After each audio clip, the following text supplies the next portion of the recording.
ठीक है बेटा। अब जो ये स्टेटमेंट्स वाली बात आ जाती है तो हमें ये समझना पड़ेगा कि एक स्टेटमेंट को एक इंसान कितने तरीके से बोल सकता है। आपके सिलेबस में जो सेलोलिज्म है ना, वो यहीं से पार्ट है। देखो बेटा, अगर कोई एक इंसान के हिसाब से बात करे तो इंसान स्टेटमेंट के थ्रू ही किसी चीज को हम रिप्रेजेंट कर सकते हैं। रिप्रेजेंटेशन करने के लिए हम स्टेटमेंट्स का इस्तेमाल करते हैं। जैसे अभी मैं आपसे बातें कर रहा हूँ तो एक स्टेटमेंट्स है, लेकिन अगर मैं इस स्टेटमेंट्स की बात कर रहा हूँ तो ये स्टेटमेंट्स दो तरह के मार्केट में है। कोई भी, या फिर मैं बोल रहा हूँ या आप बोल रहे हैं, तो स्टेटमेंट दो तरह के बोले जाते हैं पूरी दुनिया में। एक स्टेटमेंट को बोलते हैं हम लोग डायरेक्ट स्टेटमेंट। ये फिलोसफिकल मतलब फिलोसफी के जैसा ये चैप्टर होता है हमारे पास, स्टेटमेंट एंड सिलॉक्स का। तो देखिए, एक को बोलते हैं डायरेक्ट स्टेटमेंट और दूसरे को बोलते हैं इनडायरेक्ट स्टेटमेंट। देखो, जब मैं डायरेक्ट स्टेटमेंट की बात करता हूं तो इसमें ऑब्जेक्ट को देखकर, हम किसी ऑब्जेक्ट के फेस वैल्यू को देखने के बाद हम उसके बारे में कुछ बताते हैं। और जब इनडायरेक्ट स्टेटमेंट की बात करते हैं तो इसमें हम किसी ऑब्जेक्ट का अपोजिट वैल्यू का इस्तेमाल करते हैं। ये दो तीन तरीका होता है स्टेटमेंट को रिप्रेजेंट करने का। एक होता है डायरेक्ट स्टेटमेंट, एक होता है इनडायरेक्ट स्टेटमेंट। अब देखो, अब मैंने क्या बोला कि जब हम डायरेक्ट स्टेटमेंट बोलते हैं तो इस केस में किसी भी ऑब्जेक्ट का हम लोग फेस वैल्यू का इस्तेमाल करते हैं। तब हम किसके बारे में बताते हैं? तो अभी आपको पता नहीं चला कि डायरेक्ट स्टेटमेंट कितने होते हैं। एक होता है डायरेक्ट स्टेटमेंट में हम किसी के ऑब्जेक्ट का फेस वैल्यू को देख के बोलते हैं, और इसमें अपोजिट वैल्यू का। अब बात आपको पूरी तरह समझ में नहीं है, अब आएगी। जैसे पहले मैं डायरेक्ट स्टेटमेंट की बात बताऊं तो फॉर एग्जांपल, जैसे आपने मुझे देखा और आपने पूछा कि सर आप कौन है, तो मैंने आपको एक सिंपल और सीधे तरीके से जवाब दिया, बेटा आई एम अ बॉय। तो मैंने यहाँ पे एक वो स्टेटमेंट लिखा, आई एम अ बॉय। तो ध्यान से समझो बेटा, यानी कि मैं डायरेक्ट वैल्यू इस्तेमाल कर रहा हूं। क्यों? क्योंकि आप मेरा फेस वैल्यू देखा, मेरा पहनावा, मेरा बोलचाल, मेरी आवाज, बहुत सारी चीजों को देखकर, तो उसको हम बोलते हैं डायरेक्ट स्टेटमेंट। जैसे बहुत सारे लोग यहाँ पे दिखाई दे रहे। सानिया, कैमरा ऑन कर लो बेटा। उमरा, बाकी लोग बच्चे कर लीजिए। जैसे अभी बहुत सारे बच्चे देख रहे हैं, जैसे अंकिता देख रही है, इशिता देख रही है, तो आपको मैं देख रहा हूं, तो आपको देखने के बाद मैं आपको बोलूंगा कि सानिया एक गुड़िया है, एक लड़की है। ऐसा अंकिता एक लड़की है, ऐसे थोड़ी होगा। और अंकिता भाई क्या चल रहा है आजकल, नहीं बोल सकते। तो हम किसी भी चीज को बोलने से पहले जब हम किसी ऑब्जेक्ट का फेस वैल्यू देखकर किसी को रिप्रेजेंट करते हैं तो वो होता है डायरेक्ट स्टेटमेंट। जैसे मैंने क्वाइन टॉस किया, क्वाइन टॉस करने के बाद मेरा हेड आया, तो मैंने सीधा लिखा है आई गॉट अ हेड, मेरा हेड आया। तो कहने का मतलब क्या है कि मैंने क्वाइन टेस्ट किया, उसका फेस वैल्यू देखा, देखने के बाद आपको बोला ये ले बेटा इसका हेड आया। क्लियर है? लेकिन अब यहाँ पे जरा ध्यान से समझो। जैसे मैंने कहा कि इस केस में कि हमने डायरेक्ट स्टेटमेंट, हमने समझ लिया कि डायरेक्ट स्टेटमेंट होता क्या है, इतनी बात समझ में आए। लेकिन इंसान जितना आप डायरेक्ट स्टेटमेंट का यूज नहीं करते, उससे कहीं ज्यादा लोग इनडायरेक्ट स्टेटमेंट का यूज करते हैं। वो कैसे? तो अभी हम समझाता हूं। तानिया, कैमरा ऑन कर लो बेटा। कई सारे बच्चों को बोल चुका हूं मैं, फिर नहीं तो मैं यहाँ से रिजेक्ट करवाना चालू करूंगा। और भी बच्चे, सानिया आप क्यों आप बेटा? पलक, उमरा, उजैर, सारे ऑन कीजिए। आलोक, हाँ। देख तो कितना अच्छा लगा। अब मुझे, मैं डायरेक्ट स्टेटमेंट बोल सकता हूँ, उमरा एक लड़की है, दानिया एक लड़की है। तो ऐसे स्टेटमेंट को बोलते हैं डायरेक्ट स्टेटमेंट। नहीं तो पता ही नहीं चलता कि मैं कैसे बोलूँ। क्या सानिया भाई कैसे हैं आप? नहीं बोल सकता, क्योंकि ये बेटा आज फिलोसफिकल टर्म्स आपको समझना है ना सानिया भाई? ठीक है, चलो। अब लेकिन जितना इंसान डायरेक्ट नहीं बोलता, उससे कहीं ज्यादा इनडायरेक्ट बोलता बेटा। मैंने आपको बोला, देखो बेटा, मैंने आपको बोला कि मैं एक लड़का हूं, आई एम अ बॉय, तो आपको समझ में आया। लेकिन क्या मैं ये बोल लेता कि I am not a girl, क्या आपको समझ में नहीं आया मैंने क्या बोला? मैंने कहा मैं लड़की नहीं हूं, आपको समझ में नहीं आया? नहीं सर, बताओ ना क्या? ये तक पिटाई करूंगा सबकी। तो यानी कि मैंने दोनों बातें सेम ही चीज बोली है, लेकिन ये इनडायरेक्ट है। बात समझ में आया? मैं देखना, यहाँ पे हमारा काम इस वाले चैप्टर से होने वाला है आज।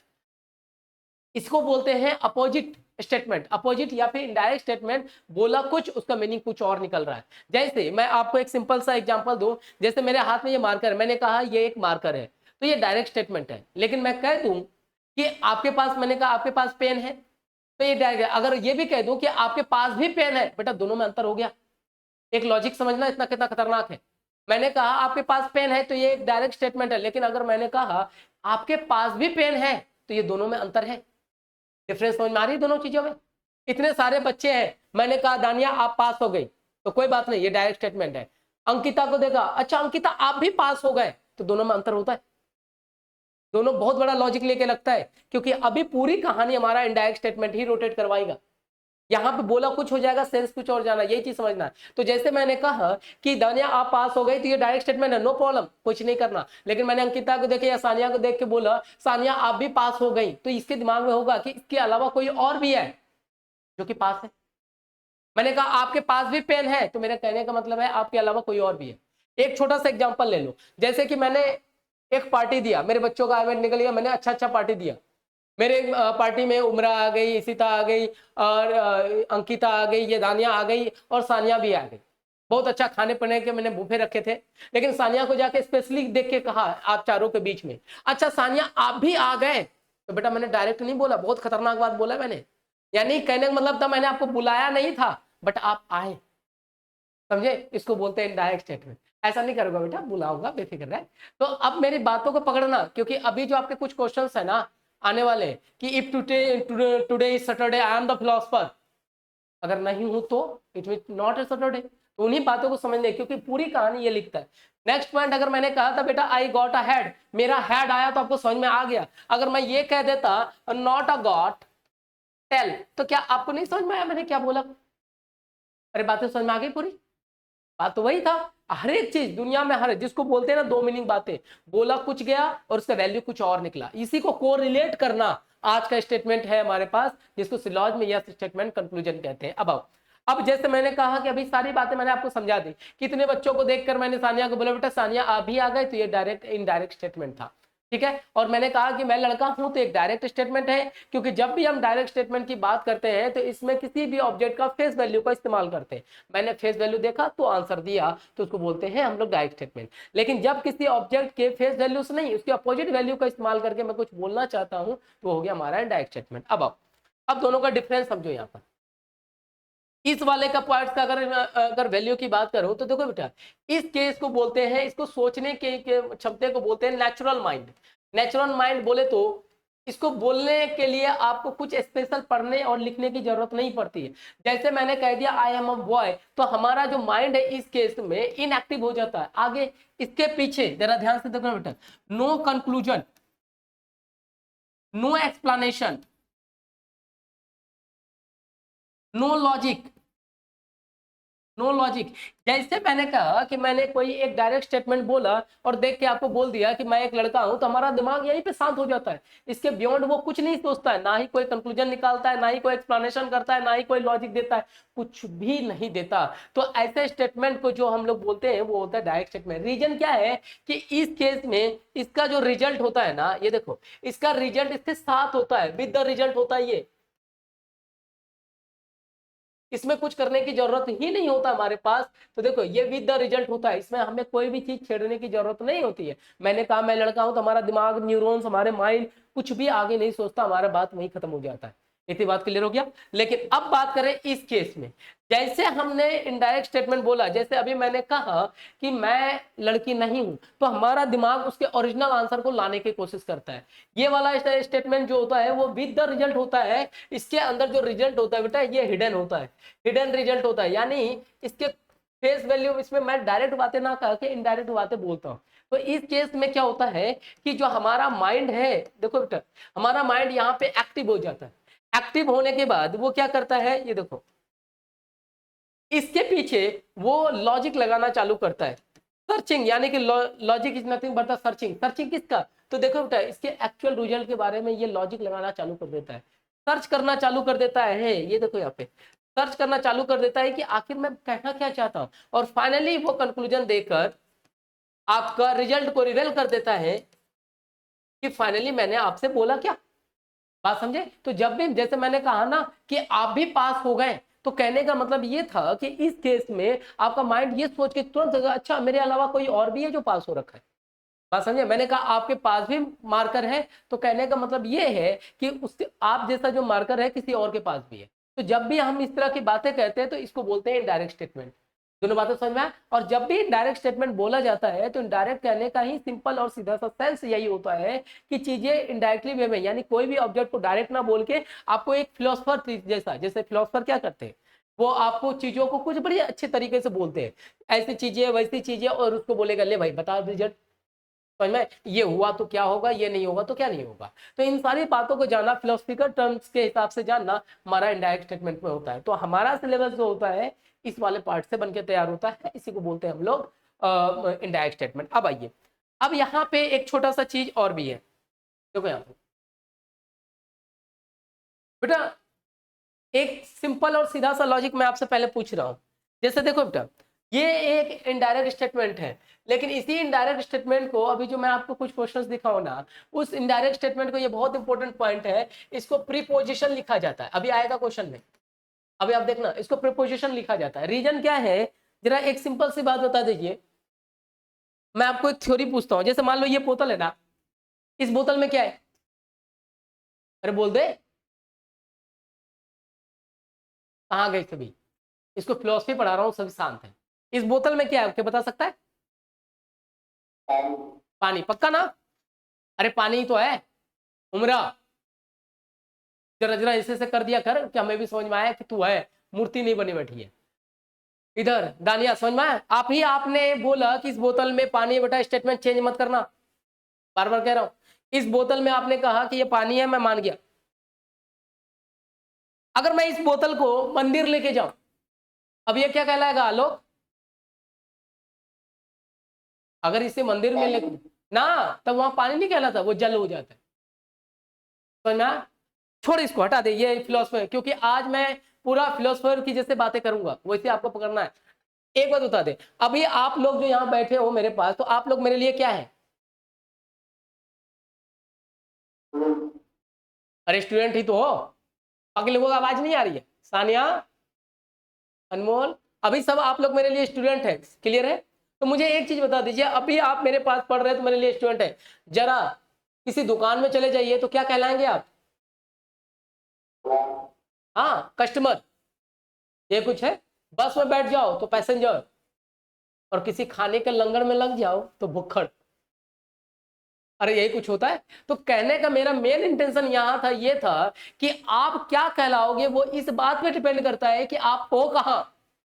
बार बार कह रहा, मेरी बातें समझ में आया? आप मेरे लिए स्टूडेंट है, बाकियों के लिए नहीं। इस यहाँ पे मैंने क्या कहा, ये स्टेटमेंट के क्वेश्चन तोड़ने के लिए आपको फिलोसफिकल जैसे बातें, फिलोसफी जो बातें करता है ना, वैसे बातें करना है, वही चीज मैं बता रहा हूँ यहाँ पे। अब इसी चीज को मैंने अभी जस्ट कहा, जैसे एक एग्जांपल और बता रहा हूँ। देखो यहाँ पे मुझे कोई बताएगा ये क्या लिखा है मैंने? अरे ये क्या लिखा है सानिया? राम लिखा है ना? पक्का है ना? कोई स्टेटमेंट मत बोलना। मैं एक सब्जेक्ट पढ़ा रहा हूं आपको, कंप्यूटर। अब क्या होगा ये? क्यों भाई, अभी तो राम में थे तो तुरंत रैम में पहुंच गए, इतनी जल्दी पार्टी बदल ली?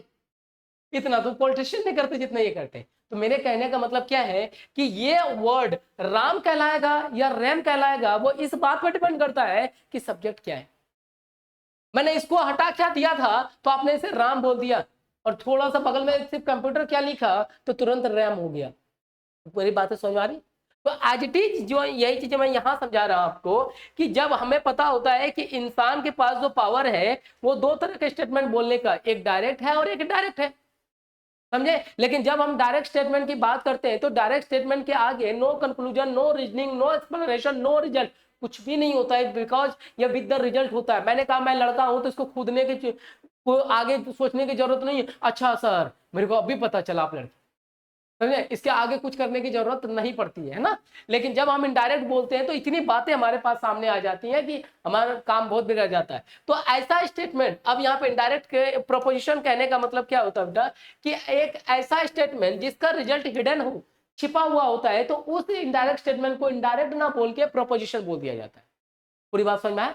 प्रॉपर, जैसे मैं एक सिंपल सा वर्ड बोलूं, मैंने कहा मैं एक लड़का हूं तो ये सिंपल स्टेटमेंट है, और एक छोटा सा एक स्टेटमेंट और बोलता हूं, जैसे मैंने कहा ओम भू भुव स्व, तो ये भी एक स्टेटमेंट है, लेकिन लोग इसे मंत्र बोल लेते। तो एक्चुअल में है वो भी स्टेटमेंट, लेकिन मंत्र बोलने समय दिमाग में आ जाता है कि हम किसी पूजा पाठ में या किसी अपना धार्मिक संस्थान में इसका यूज करने वाले हैं। एज इट इज इनडायरेक्ट का बोल के इसका तोहिन हो जाता है, मतलब कि भाई मेरे को इनडायरेक्ट बोल रहा है, मुझे कुछ अच्छा सा नाम दो। तो ऐसा स्टेटमेंट जिसका रिजल्ट छिपा होता है तो उसको इनडायरेक्ट नाम बोल के हमारे सिलेबस में से प्रीपोजिशन बोल दिया जाता है। तो प्रीपोजिशन कहने का मतलब होता है ऐसा स्टेटमेंट जिसका रिजल्ट छिपा हुआ होगा, क्योंकि आपके सिलेबस में इनडायरेक्ट नहीं लिख के इनडायरेक्ट लिखा हुआ नहीं आएगा, वहां आएगा प्रोपोजिशन लिखा हुआ। बात समझ में आया? अब लिखा जाता द प्रोपोजिशन आगे स्टेटमेंट। तो आपके दिमाग में ये बातें पूरी तरह से समझ में आ जानी चाहिए कि प्रोपोजिशन कहने का मतलब यही हो गया कि आगे जो बात बोलने वाला है वो इनडायरेक्ट वे में कुछ बोलेगा, आपका काम उसका ओरिजिनल रिजल्ट को लेके आना। क्लियर हुआ? पूरी बात समझ में आया? समझे? तो हमारा इनडायरेक्ट का क्या कहानी है वो चीज है। तो आप फिर इसलिए मैंने कहा स्टेटमेंट और सिलोजिज्म दोनों साथ में होता है। अब आइए, यहां तक सबने नोट डाउन कर लिया बेटा? अब इसकी कुछ थ्योरी वगैरह, थोड़ा थ्योरी और है, फिर ये काम इतने नोट डाउन कर लिया? तानिया, आलोक, इशिता, अच्छा आज 2 इशिता है ना, चल ठीक है। अब देखो बेटा, अब बात करें हम इनडायरेक्ट स्टेटमेंट की बोलने की बात। देखिए बेटा,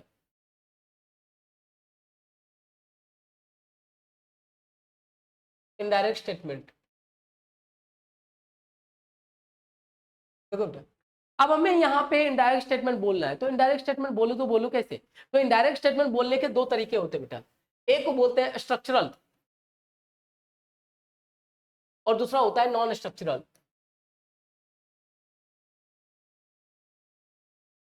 स्ट्रक्चरल एंड नॉन स्ट्रक्चरल, बस बस हो गया, ये छोटा सा पॉइंट है, उसके बाद हमारा काम खत्म, उसके बाद क्वेश्चन कर लेंगे। स्ट्रक्चरल की बात करता हूं जहां हमें पर्टिकुलर फॉर्म से, जैसे मैं बोल दूं कि हमें पता है कि हमारा जो स्टेटमेंट है वो इनडायरेक्ट है, तो इनडायरेक्ट कैसे बोलूं? ऐसे थोड़ी बोलूंगा कि मैं लड़का नहीं हूं, मैं लड़की नहीं हूं, मैं भी पास हो गया, ऐसे नहीं बोलना। तो स्ट्रक्चरल के अंदर कहता है, इसको नॉन स्ट्रक्चरल को बेटा सोशल भी कहा जाता है, यानी कि हमारा मतलब समाज में जैसे बोलते हैं ना, कई लोग आप सुनते हैं बड़े ताने मारते हैं, तो यानी बोलने का मतलब कुछ और होता है, कुछ और हो जाता है। तो नॉन स्ट्रक्चरल को हम सोशलिस्ट भी बोला जाता है, यानी सामाजिक बातें जिसमें हम सोशल के इस्तेमाल करते हैं, लेकिन ये स्ट्रक्चरल होता है जिसके अंदर आप सर्टेन, जैसे ये सोशल यानी समाज में इसका सबसे ज्यादा होता है सोशल। जैसे कई बार फिलोसफर वगैरह होता है ना, जैसे कहते हैं ना डॉक्टर के आने से पहले पेशेंट मर गया, समझ में आया? ये तो बहुत अच्छी मतलब लॉजिक है, कई बार सुना है कि जब तक डॉक्टर नहीं आता इधर क्या कहते हैं पेशेंट निपट गया, यानी आलू पूड़ी तो ऐसे बन गई पहले से, तो आने से पहले वो निपट गया, तो ऐसी बातें हम कहते हैं। तो वही चीज होता है यहाँ पे, होता है सोशल वाला। तो इसको बनाने का दुनिया में कोई स्पेशल तरीका नहीं है, हम आप जो बोल सकते हैं एक दूसरे को बोल ताने मार सकते हैं, या फिर इनडायरेक्ट बोला, जैसे मैंने कहा ना सानिया आप भी आ गए, तो कहने का मतलब मैं इनडायरेक्ट तो बोल रहा हूँ बट नॉन स्ट्रक्चरल बोल रहा हूँ, ऐसे में बोलने का कोई जरूरत। जैसे फॉर एग्जांपल मैंने एक स्टेटमेंट दिया कि मैं अच्छा पढ़ाता हूँ, तो ये स्टेटमेंट वैलिड है, लेकिन अगर मैं कह दूं केवल मैं ही अच्छा पढ़ाता हूं, बेटा ये नॉन स्ट्रक्चरल होता है, समझे? ये चीजें गलत होता है। क्यों? क्योंकि नॉन स्ट्रक्चरल स्टेटमेंट कहा जाता है कि आपके पॉइंट्स में कोई भी स्टेटमेंट आप दुनिया में वही वैलिड है जिसमें, ये चीजें याद रखना बेटा, मोनोपोली नहीं होनी चाहिए। आप अच्छे हैं मैं मानता हूं, लेकिन मैं ये कह दूं कि केवल आप अच्छे हैं, तो ये गलत स्टेटमेंट हो। पूरी बात समझ में आया? अब स्ट्रक्चरल की बात करें, जब स्ट्रक्चरल से चीजें बनते हैं ना, इसी को सेलोलिज्म कहते हैं। हाँ कोई कुछ कर रहा था?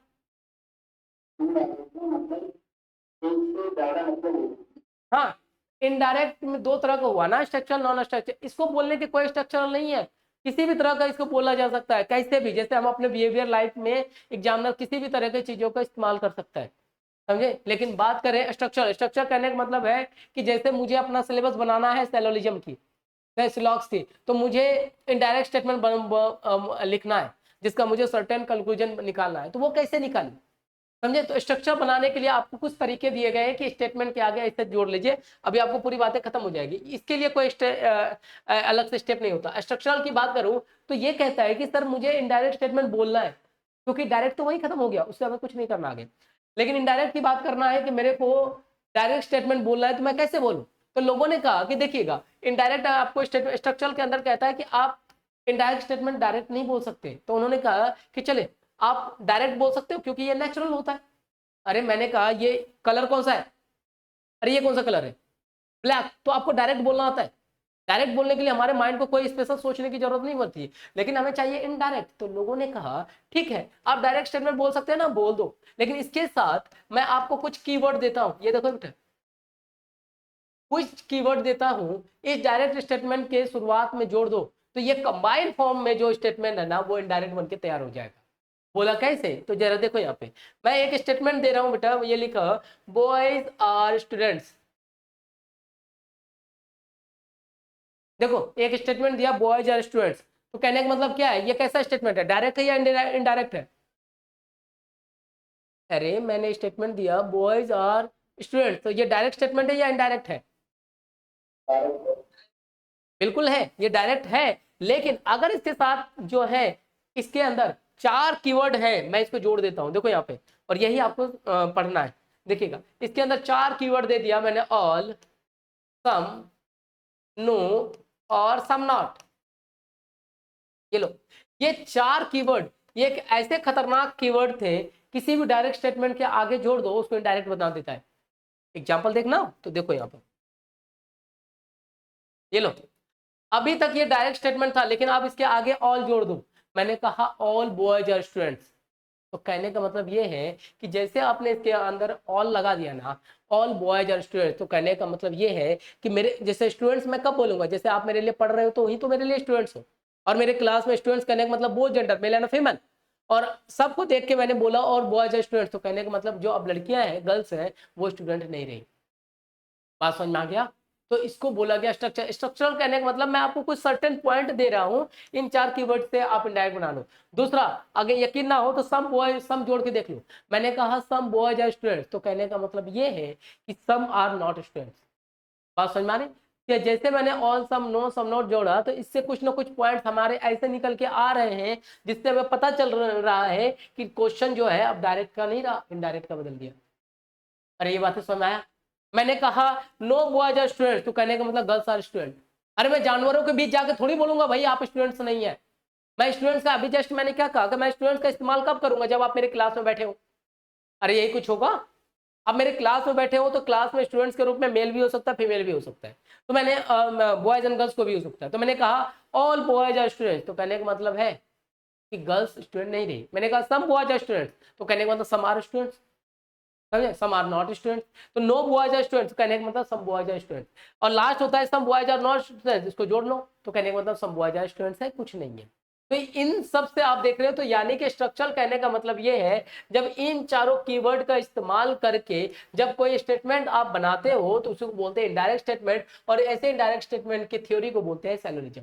सैलोलिज्म क्या है? स्ट्रक्चरल स्टेटमेंट का एक रूल्स देता है कि कैसे इसका आंसर निकालना। क्योंकि मैंने अभी कहा नॉन स्ट्रक्चरल वाले का दुनिया में कोई स्ट्रक्चरल नहीं है, किसी भी तरीके से बोला जा सकता है। जैसे आप अपने दोस्तों को कभी कहते हैं ना, कुछ कुछ ताने मार लेते हैं, यानी बोलने का तरीके में कोई सर्टेनिटी नहीं होना चाहिए, लेकिन उसमें आप डायरेक्ट ना बोले, बच्चों को इनडायरेक्ट बोलते हैं। समझ में आया? तो इन बातों को हम कहते हैं नॉन स्ट्रक्चरल। क्लियर हो गया? तो 2 बातें हो गए हमारे पास, स्ट्रक्चरल और नॉन स्ट्रक्चरल, ये दोनों बातें क्लियर है? समझ में आया? अब भाई इसकी थ्योरी के लिए कुछ नहीं करना, ये तो कम हो जाता है, लेकिन जब स्ट्रक्चरल फॉर्म आया ना, तो इसके कुछ रूल्स है बनने के। ये रूल्स जो है ना, इस रूल्स को यानी कि all some no some not को एक ग्रामेटिकल रूल देने के लिए जो टॉपिक बना, इसी का नाम सैलोलिज्म है। ये लो, जो आपके सिलेबस में है, ये देखो सिलेबस में देख लो थोड़ा साथ साथ। लिखते मैंने सिलेबस, ये देखो, इसलिए मैंने दोनों को साथ साथ पढ़ाया था, यहाँ सैलोलिज्म और ये स्टेटमेंट कंक्लूजन। तो ये स्टेटमेंट कहने का मतलब सीधा डायरेक्ट और इनडायरेक्ट। और जब इनडायरेक्ट की हमको डायरेक्ट को हटा दो, इनडायरेक्ट की बात करें, इनडायरेक्ट भी 2 तरीके का, स्ट्रक्चरल और नॉन स्ट्रक्चरल। क्योंकि नॉन स्ट्रक्चरल को कब लिखा, कैसे लिखा जाएगा, कौन लिखेगा, किसी को नहीं पता होता। वो तो नॉर्मली हम सोशल के रूप में, समाज में रूप में एक दूसरे को बोलने के लिए हम इस्तेमाल करते हैं। आपने भी काफी बार करते हैं, क्योंकि अगर हम 10 बातें बोलते हैं, 10 स्टेटमेंट बोलते हैं, उनमें से 3-4 हमारा इनडायरेक्ट ही होता है। लेकिन जब आप उसी स्ट्रक्चरल में कोई काम करना करते हैं, उसे बोलते हैं सैलोलिज्म। तो सैलोलिज्म जो है ये कुछ भी नहीं है, ये इनडायरेक्ट स्टेटमेंट के स्ट्रक्चरल फॉर्म के रूल्स का कलेक्शन है। क्लियर हो गया? सॉरी।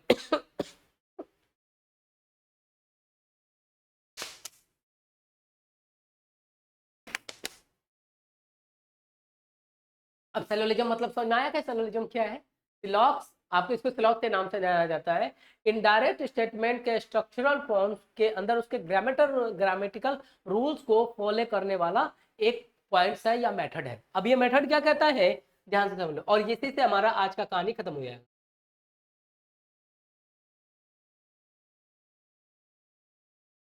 चलो, अब आपको पता चल गया कि सिलोजिज्म का जन्म कहाँ से हुआ, कैसे हुआ, इसके रूल्स को ये बनाए रखता है। अब ये रूल्स क्या कहता है, कुछ कुछ रूल्स लिख लो, अब हेडिंग डाल देगा। सिलोजिज्म आपके मतलब समझ में आया, तो बोल सकते हैं कलेक्शन या फिर रूल्स, और या फिर ये it is a method to include the grammatical rules of indirect structural indirect statement. But इतना जरूरत नहीं पड़ता। अब इसके कुछ रूल्स देख लीजिए जो आपका सिलेबस कहता है।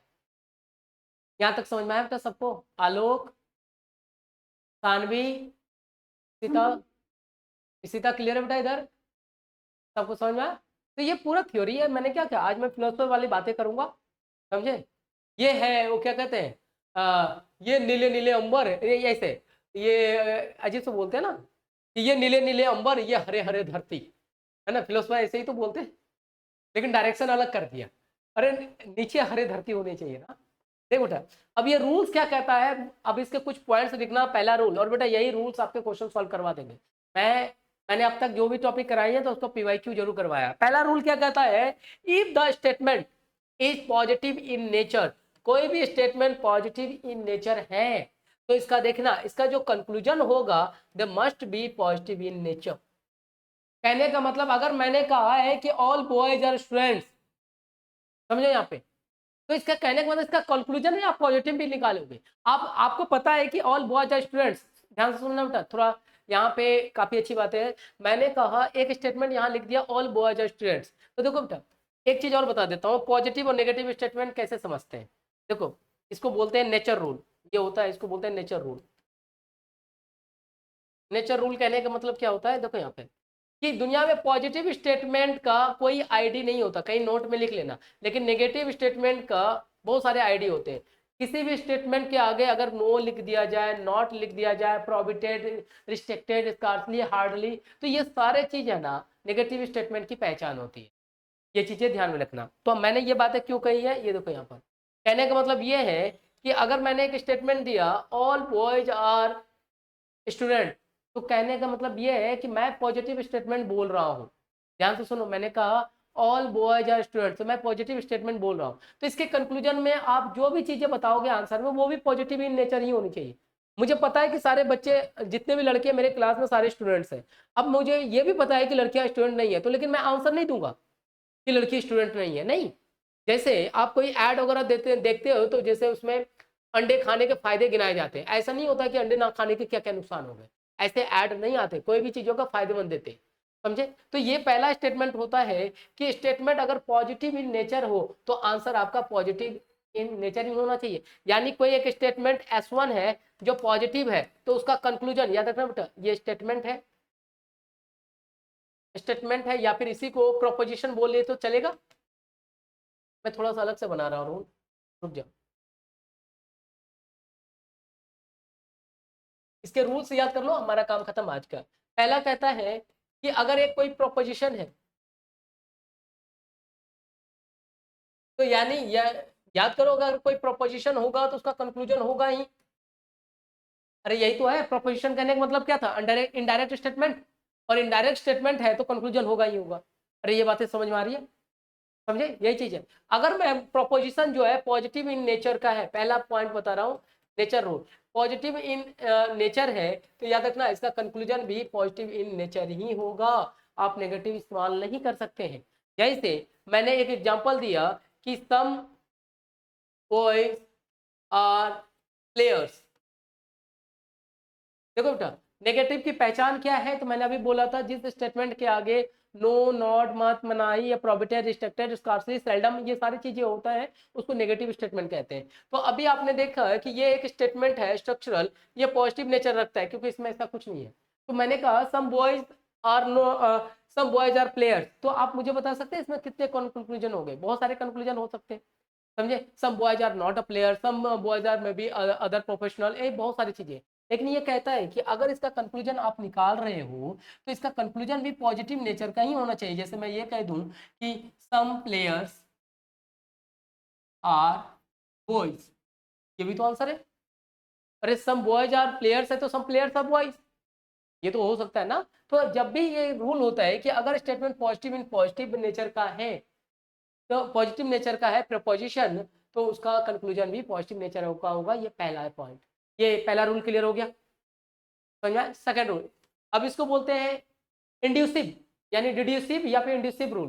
कहने का मतलब अगर एक स्टेटमेंट है S1 और इसका कंक्लूजन है मान लीजिए कि C1, समझे, ये भी पॉजिटिव है ये भी पॉजिटिव है, अगर मैंने स्टेटमेंट को नेगेटिव बोल दिया तो इसका कंक्लूजन भी नेगेटिव हो जाएगा, ये टू। अभी इसका इसी का इस्तेमाल होता है, इसको बोलते हैं इंड्यूसिव या फिर डिड्यूसिव रूल। यानी अगर मैंने कहा मैं अच्छा लड़का हूं, अच्छा पढ़ाता हूं, तो ये पॉजिटिव स्टेटमेंट है और पॉजिटिव आपका कंक्लूजन भी है, ध्यान से समझना। लेकिन मैं कह दूं मैं अच्छा लड़का नहीं हूं, तो यानी मैं अच्छा नहीं पढ़ाता हूं, समझ में? अरे x = 5 है तो -x = -5 ऐसा तो लिख सकता हूं मैं। यानी स्टेटमेंट अगर पॉजिटिव है, कंक्लूजन में पॉजिटिव है, अगर आप इसको नेगेटिव करेंगे तो ये भी नेगेटिव होगा। अल्टरनेटिव, ये इसका पहला पॉइंट। सेकंड पॉइंट होता है कि अगर स्टेटमेंट पॉजिटिव है तो पॉजिटिव सोचेंगे, अगर एक नेगेटिव हो गया तो आप दोनों को नेगेटिव करेंगे तो ही ये वैलिड है। ऐसा नहीं कर सकते, नॉट पॉसिबल, ये याद रखना, ये ध्यान में रखना। बस हो गया, लास्ट पॉइंट है ये पॉसिबल। एक पॉइंट और करवा दूं फिर, ये देखिएगा, अगर स्टेटमेंट पॉजिटिव इन नेचर है, ये कंक्लूजन भी पॉजिटिव नेचर है, कंक्लूजन क्या हो क्वेश्चन बता देगा। ऐसा नहीं कर सकते कि इसको नेगेटिव कर दिए और इसको पॉजिटिव बना दिए, या फिर इसको पॉजिटिव रहने दिया और इसको मैंने नेगेटिव बना दिया, ये नॉट पॉसिबल, ऐसा नहीं कर सकते हैं आप, समझे? मैंने कहा कि मैं अच्छा लड़का हूं इसलिए अच्छा पढ़ाता हूं, यानी मेरा पॉजिटिव स्टेटमेंट पॉजिटिव कंक्लूजन। मेरी बात समझना बेटा, पॉजिटिव स्टेटमेंट पॉजिटिव कंक्लूजन। तो आप ऐसा कर सकते हैं, मैं अच्छा लड़का, मैं अच्छा नहीं पढ़ाता यानी नेगेटिव बातें कह रहा हूं, तो यानी कि मैं अच्छा लड़का भी नहीं हूं। अरे ये बातें समझ में आया? अगर दोनों स्टेटमेंट पॉजिटिव, प्रोपोजिशन पॉजिटिव है तो कंक्लूजन पॉजिटिव, प्रोपोजिशन नेगेटिव करते हैं तो कंक्लूजन नेगेटिव। ऐसा नहीं हो कि मैंने कहा मैं अच्छा लड़का हूं तो मैं अच्छा पढ़ाता हूं, अगर मैंने कहा मैं अच्छा लड़का हूं मैं अच्छा नहीं पढ़ाता, ऐसा नहीं कर सकते। पॉजिटिव को नेगेटिव और नेगेटिव को पॉजिटिव नहीं बना सकते, ऐसा करना हाईली रिस्ट्रिक्शन होता है। मेरी बात समझ में आया? आलोक, इशिता, समझ में आया? सानिया, सानिया लास्ट बेटा, ये सेकंड पॉइंट था इसका।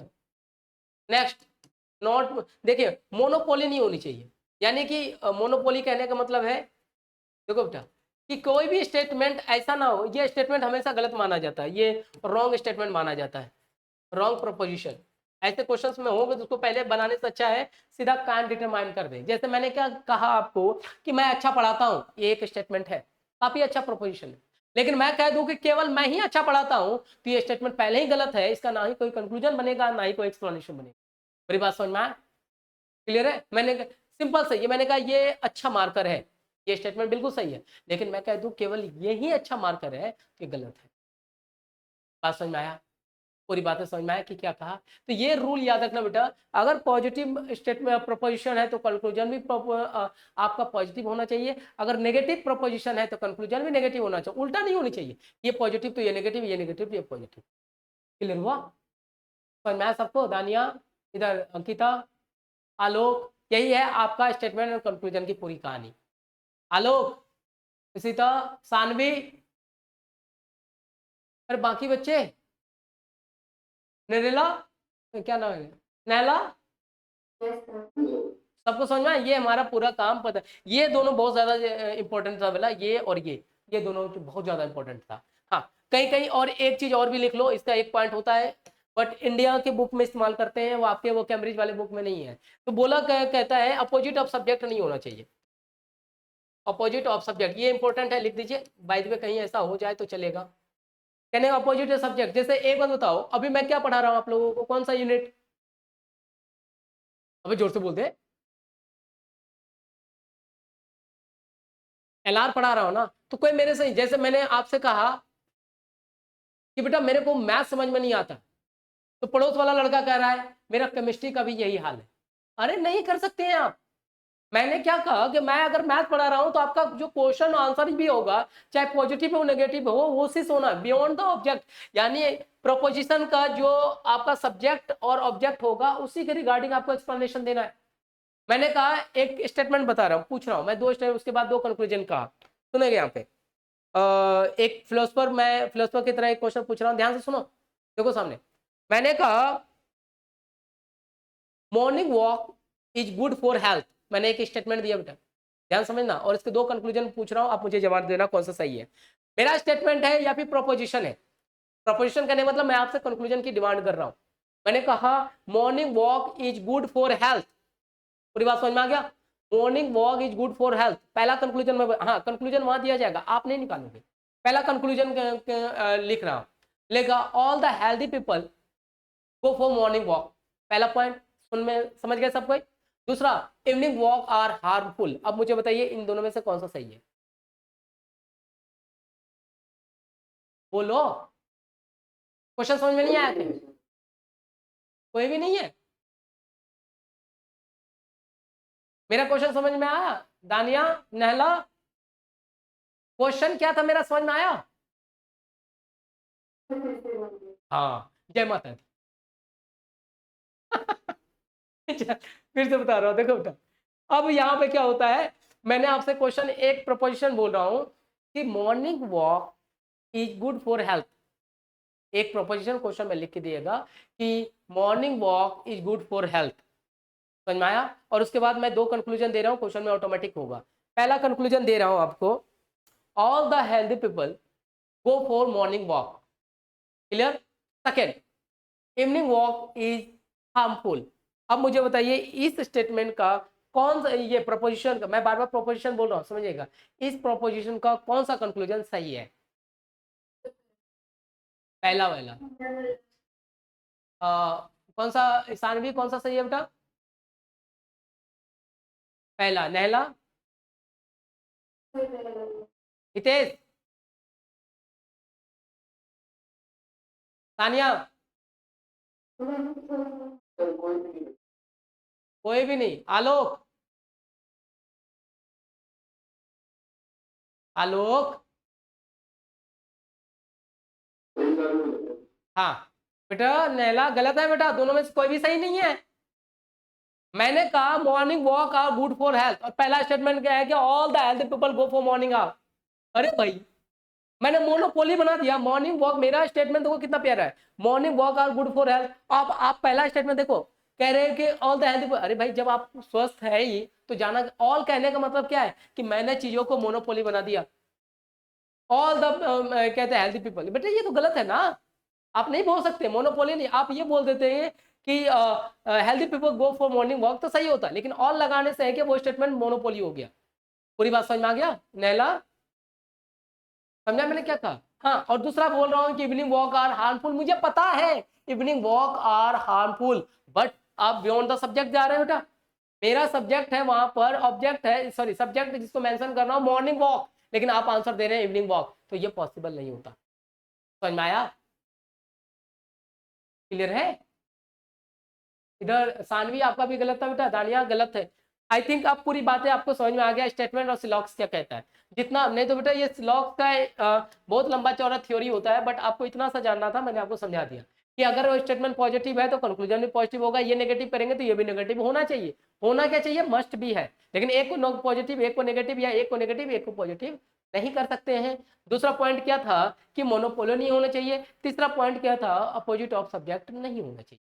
ये था आपका स्टेटमेंट, कंक्लूजन या फिर सिलॉक्स। हर एक बातें क्लियर है सबको? अब मैं कुछ क्वेश्चन करा दूं आपको पीवाई की, हाँ लोग,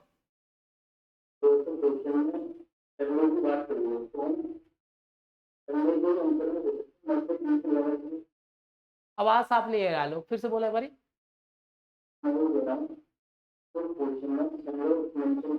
हाँ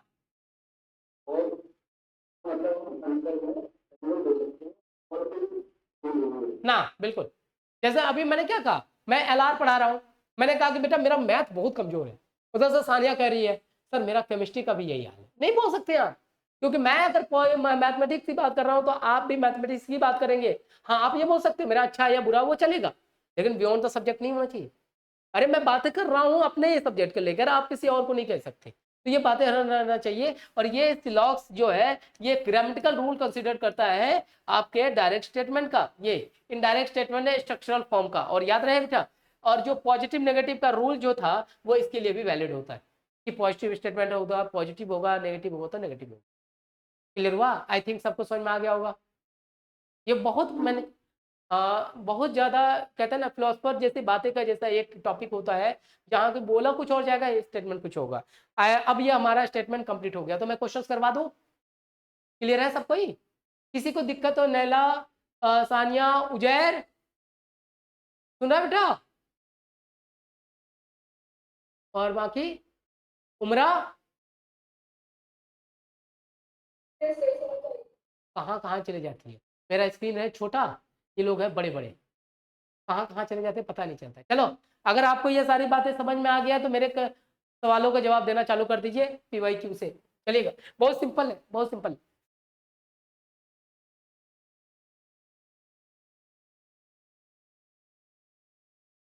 पहले मैं किसका कर लूँ? ये लो, इस वाला का देखते हैं। जरा देखो बेटा, क्वेश्चन नंबर 9 दिख रहा है स्क्रीन पे? बोल दे बदमाशों। हाँ, अच्छा, बोला वो आई नहीं बेटा आज सीता। हाँ, तो मतलब सर आए, आप मत आओ है। चलिए डी ऑप्शन होगा। चलिए, और कोई?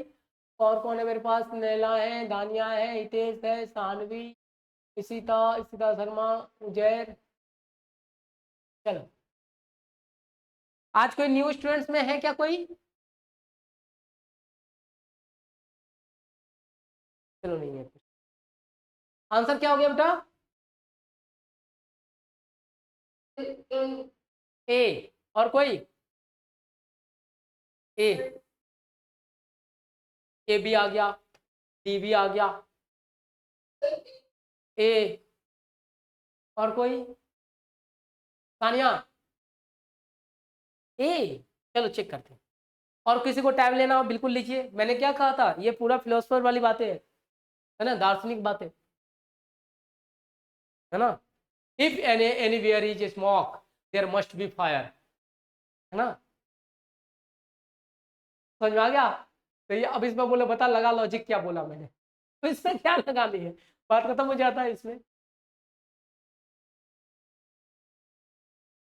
नैला क्या है आंसर बेटा? आलोक, इशिता, ए। इधर इशिता शर्मा, ए। चलो चेक कर लेते हैं।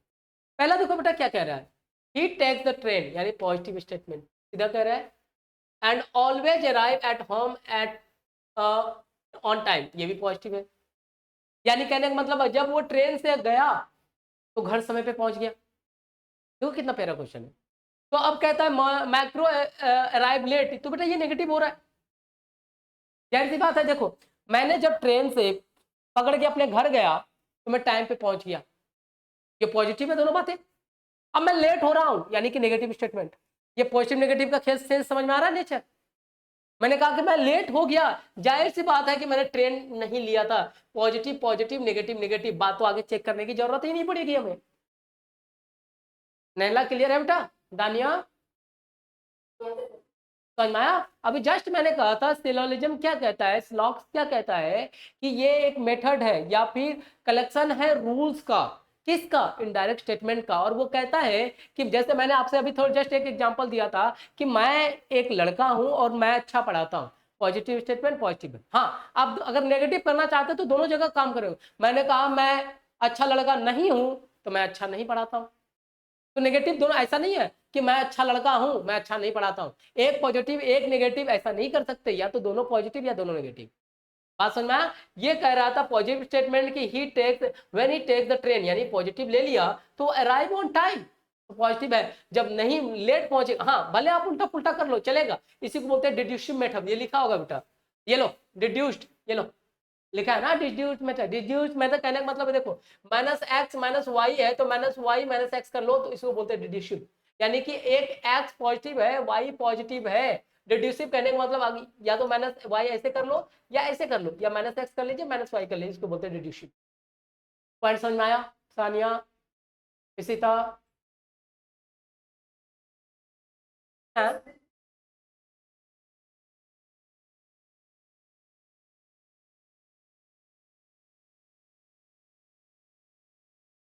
ना ना ना, इससे कोई थे, चलो पहले वाला तो आपको क्लियर समझ गया। माइक्रो अराइव लेट यानी जरा ध्यान समझना, ये कह रहा है कि जब आपने ट्रेन लिया तो आप ऑन टाइम पहुंच रहे हो, समझे। लेकिन दूसरे देखोगा ये नेगेटिव हो गया तो ये नेगेटिव है, लेकिन ये कह रहा है नेगेटिव, लेकिन therefore he took the train, ये नेगेटिव और पॉजिटिव हो रहा है, पॉसिबल है ही नहीं बेटा। डी ये वाला देख रहे, he did not take the train यानी कि ये नेगेटिव है, देयरफॉर ही अराइव लेट। हाँ ये हो सकता है, देखिएगा did not take the train और अराइव लेट, अभी जस्ट मैंने एक चीज बताया था आपको, ये भी सही है जैसे कि, लेकिन इसके साथ डिड्यूसिव मेथड में क्या होता है, ध्यान समझना बेटा। एक सिंपल सा थ्योरी होता है इस केस में, डिड्यूसिव करने का मतलब क्या होता है, देख लो। आपकी बातें सही है कि कह रहे हैं कि Marco did not take the train therefore he arrive late, ये बिल्कुल सही, लेकिन डिड्यूसिव मेथड में एक चीज आपको शायद आपको समय मैंने बताना है भूल गए, देखिएगा स्टेटमेंट अगर हमारे पास पॉजिटिव और इसका ये प्रोपोजिशन है, ये पॉजिटिव है, तो डिड्यूसिव मेथड क्या कहता है कि अगर ये पॉजिटिव है, ये पॉजिटिव है, अगर आप मुझे दोनों स्टेटमेंट नेगेटिव करना हो ना, तो यहाँ पे एक चीज होता है, पहला पॉइंट क्या होता है ये देखिएगा, पहला पॉइंट कहना है कि अगर मैं नेगेटिव लगाता हूं ना, इस पे भी इस पे भी, तो ये पलट जाना चाहिए, ये देखो समझे ना ना ना ना, चेंज नहीं होगा, उल्टा जब आप नेगेटिव लगाते हैं, जैसे एक बात बताओ, आपको याद है कि मैंने कहा कि 5 > 2 होता है, अरे यही चीजें हैं, ध्यान समझना बेटा। अगर मैंने 5 यहाँ लगा दिया, मैंने 5 दिया तो ये पलट जाता है, समझा। तो अगर जब आप नेगेटिव लगाते हो तो आपको पता है नेगेटिव दोनों साइड लगेगा, लेकिन ये डिड्यूसिव के रूप में, ये देखिए डिड्यूस करने का मतलब पहला पॉइंट ये होता है, अगर ये नहीं है, ये पहला प्रोडक्ट ये होता है, तब आप -x -y वाला आंसर दे सकते हो, समझे, ये इसका रूल होता है। मैंने कहने का मतलब ये था कि मेरा काम है जब आप नेगेटिव कर, जैसे ये 5 पॉजिटिव 5 नेगेटिव, 5 पॉजिटिव 5 ग्रेटर होता है +2 से, अगर दोनों साइड नेगेटिव दे दो तो वैल्यू बदल जाती, तो एज इट इज अगर दोनों स्टेटमेंट पॉजिटिव है, अगर आप नेगेटिव कर रहे हैं तो इसको पलट दिया करिए, इसको पलट दो, अगर ये नहीं होता तब ये आंसर होता। तानवी अब समझ में आया मैं आपने क्वेश्चन का आंसर, क्लियर है। देखो यहाँ पे अब ये सही है, लेकिन डिड्यूसिव मेथड के अंदर उन्होंने सीधा सीधा लाइन लिख दिया, यानी माइनस, ये भी माइनस है, ये भी माइनस है, लेकिन उन्होंने ट्रेन अराइव के साथ एक साथ किया है, इसलिए इसको नहीं माना जाता, ये माना जाता है, क्योंकि डिड्यूस कर रहे हैं तो माइनस लगा रहे हो तो कुछ तो इफेक्ट पड़ रहा है, पलट दो वैल्यू को। तो इसमें देखो पहले माइक्रो arrive late, then he did not take the train, इसलिए इसको ए आंसर कंसिडर किया जाए। क्लियर हुआ। हाँ लो बोलो बेटा। अगर सुनो एक चीज और सानवी, अगर ये ना दिया होता, ये देखो बेटा, अगर ये वाला नहीं दिया होता तब आप इसको आंसर बोल सकते। हाँ लो बोल बेटा। हम्म।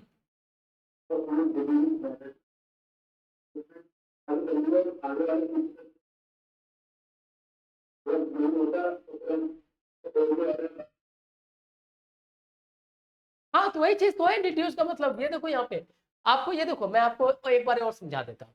हमारा एक्स ये है, ध्यान से समझो, चलो हमारा एक्स ये है जो कि पॉजिटिव है, और अराइव एट वर्क ये भी पॉजिटिव है, ये लो ठीक है। अगर मैंने इसको बोला कि डिड्यूस कर दीजिए, डिड्यूसिव मेथड कहता है, तो डिड्यूसिव मेथड कहता है कि आप दोनों में माइनस लगाएंगे, ये लो ये भी माइनस रहेगा, ये भी माइनस रहेगा, लेकिन डिड्यूसिव के केस में अगर मैं डिड्यूस कहा जाता है, देखिएगा डिड्यूस्ड के केस में कहता है कि अगर आप पॉजिटिव, क्योंकि क्वेश्चन हमारा पॉजिटिव है, एक्स बोले तो ट्रेन, और ये है ट्रेन, और ये है अराइव वाई, तो +x+y है, अगर डिड्यूसिव मेथड के में माइनस लगाते हैं ना, अगर मैं अब इधर भी माइनस लगाना चाहता हूँ इसके, तो पहला रूल क्या कहता है डिड्यूस्ड का, कि माइनस लगाने के साथ इसको पहले पलट के ऐसे लिख दीजिए, ठीक। अगर ये क्वेश्चन में है तो पहला प्रायोरिटी इसकी होएगी, ठीक है। अगर ऐसा नहीं होगा, यानी कि अब अराइव का पहला दूंगा मैं, अराइव से पहले लिखूंगा और ट्रेन से बाद में लिखूंगा, और नेगेटिव फॉर्म में लिखूंगा, तो ये तो है अराइव निकला नेगेटिव फॉर्म में और नेगेटिव फॉर्म में पहुंच गया। अगर ये नहीं होता तब आप -x का यानी कि ट्रेन के बारे में पहले बोलते, और फिर अराइव के बारे में -y यानी अराइव के बारे में बाद में बोलते, तब आपका ये वाला आंसर सही होता।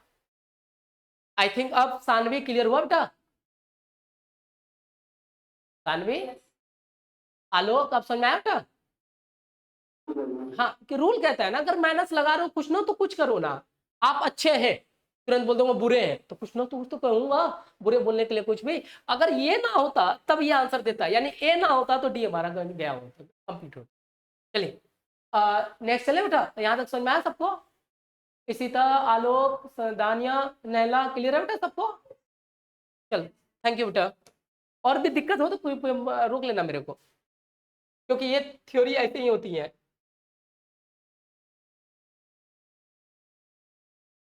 और एक क्वेश्चन और है इसमें, ये ले बेटा, इसको क्या ही करना है, ये तो सिंपल है। ये लो नंबर 6, 6 नंबर, ये आई थिंक 24 या 26 का होगा। एक मिनट रुको, तो कब का क्वेश्चन है? 25 का, ये वाला 25 का है। ये लो, ये तो क्या ही करना है इसको, देखो। हाँ ये देखो बेटा, अच्छा आप जरा ध्यान समझना बेटा, वो आलोक भी, इफ टुडे इज सैटरडे, आज सैटरडे, तो आई एम अ फिलोसफर, मैं एक फिलोसफर हूँ। समझे? आप जरा ध्यान से देखना बेटा, ये पॉजिटिव, ये नेगेटिव, सॉरी पॉजिटिव, समझ में आ रहा है? नैला, आलोक, सानवी, समझ में आया बेटा? ये पॉजिटिव, ये अगर आपने देखो डिड्यूसिव कर रहा है तो पहले इसको नेगेटिव करेगा, कर दिया आलोक? आप समझ में आया, आ रहा होगा आपको शायद। देखो बेटा, डिड्यूसिव किया है क्योंकि एग्जामिनर इस बात को जानता था, जिसको पहले उन्होंने नेगेटिव किया तो ये भी तो नेगेटिव होगा। नेगेटिव किसके लिए? सैटरडे के लिए, तो टुडे इज नॉट सैटरडे। आप समझ में आया? क्लियर है? तो डिड्यूसिव कहने का मतलब नेगेटिव लगाओ, इसके मेन वे सब्जेक्ट को पलट दो। आप अगर नहीं है, मैं बार बार कह रहा हूं, अगर सब्जेक्ट पलट के नहीं दिया गया है तब आप सीधा आंसर दे दोगे, तुम्हारा काम बन जाएगा तो चलेगा। लेकिन अगर दे रखा है तो हम क्यों ना इसका इस्तेमाल कर दें। समझ में आया? क्लियर है सबको? आज का टॉपिक बेटा बहुत बहुत इंपॉर्टेंट, देखो उससे रिलेटेड क्वेश्चन बन गया, तो हमेशा ध्यान में रखना। अब ऐसा नहीं कह सकते कि today is not Saturday then today is not a philosopher. देखो कह तो सकते हैं, बट ये एक कहते हैं ना, गलत होता है बोलना, ये चीजें नहीं होना चाहिए। ये तो हमारा ये काम बन के तैयार कर गया, तो आंसर इसका भी हो गया हमारे पास ए। तो यहाँ सबको ना चलेगा? किसी को दिक्कत है तो बता दो बेटा, मैं आगे नहीं तो बढ़ जाऊंगा। चलो थैंक यू बेटा। देखो कितना प्यारा प्यारा क्वेश्चन है, छोटा सा थ्योरी था। आज का क्लास छूट जाता तो लोगों का तो देखो कितना दिक्कत आती है आपको। कल भी क्लास रहेगी आपकी बायो और इसकी आईआर की। कल आपका international relation, ranking, books, author, वो सारी क्लासेस चलेगी। और बाकी मॉड्यूल्स शिवांगी शेयर कर दिया था? चलो मैं कर देता हूँ। देखो बेटा टॉपिक देख लीजिए जरा, यही था आपका स्टेटमेंट बेटा, इसलिए मैंने कहा था ये वाला पॉइंट, ये वाला पॉइंट और ये वाला हमारा एक साथ हो गया। अब मैथमेटिकल पजल्स की बात कर लेते हैं थोड़ा सा। ये वाला देखो, डीआई कोई स्पेशल केस नहीं होता है। डीआई में बस परसेंटेज वाला, जब हम लोग एलआर कर रहे थे उसमें हमने ये सॉरी परसेंटेज का जो टॉपिक कर रहे थे वही डीआई से रिलेटेड है। एनोलॉजी कोई स्पेशल टॉपिक नहीं होता है। बाकी हमारे पास थोड़ा सा इसको करना है, जिसमें हम क्रिटिकल की बात करेंगे, जैसे कोडेड डिकोड के क्वेश्चन होते हैं वो करवा दूंगा। उसके बाद ये वाला टॉपिक क्लियर हो जाएगा, फिर आगे हम बढ़ेंगे। अब होता है मैथमेटिकल पजल्स। चलिएगा थोड़ा सा समझ लीजिए मैथमेटिकल पजल्स क्या होता है, इसके बारे में आपका काम बन जाएगा। क्रिटिकल थिंकिंग स्टेटमेंट और सिलॉग सबको समझ में आ गया ना? आलोक, दानिया, सानवी, नैला, सबको समझ में आ गया? चलो बेटा आगे चलते हैं। अब मैथमेटिकल पजल्स क्या होता है इसे समझ लो। देख लो मैथमेटिकल पजल्स और इंटरप्रिटेशन दोनों को मैं एक साथ समझा देता हूँ, देखिएगा।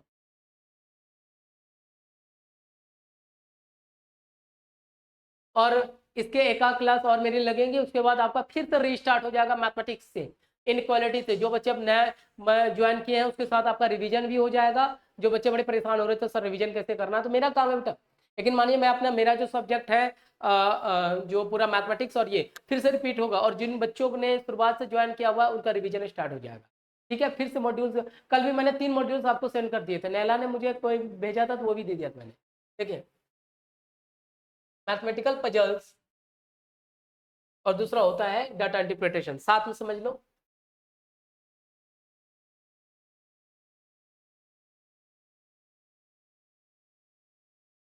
देखो बेटा डाटा इंटरप्रिटेशन और मैथमेटिकल पजल, मैथमेटिकल पजल्स जो होता है ना, ये देखिएगा एक तरह का डाटा हैंडलिंग होता है। डाटा हैंडलिंग की बात कर ले बेटा, इस केस में जरा ध्यान समझना। डाटा हैंडलिंग करने का मतलब इसके लिए कोई स्पेशल पॉइंट्स टॉपिक नहीं दिया जाता हमारे पास। हमारे पास जो भी टॉपिक्स या वर्ड्स दिए होते हैं ना, उसके साथ हम खुद अरेंजमेंट करते हैं।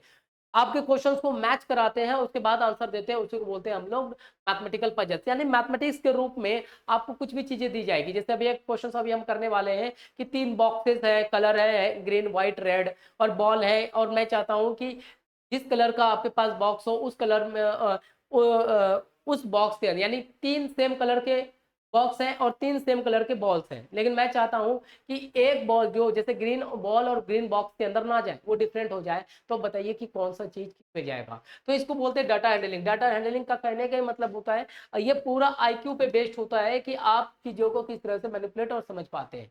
समझे, जैसे बोला जाता है कि ए टू बी जाने का हमारे पास 5 रुपीज है, लेकिन ए टू डी जाने का हमारे पास 20 रुपीज है, तो ए टू ई जाने का कितना रुपीज होना चाहिए, तो उसको बोलते हैं हमारे पास डाटा हैंडलिंग। नेक्स्ट हमारे पास इसके क्वेश्चन के साथ आपको चीजें समझा देता हूं मैं।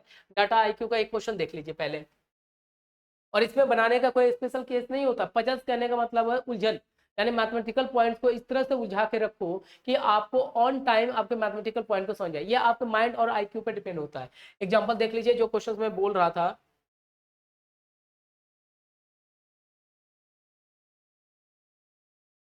चलो ये 20, ये इसको बोलते हैं बेटा डाटा इंटरप्रिटेशन, अभी हम करने वाले हैं।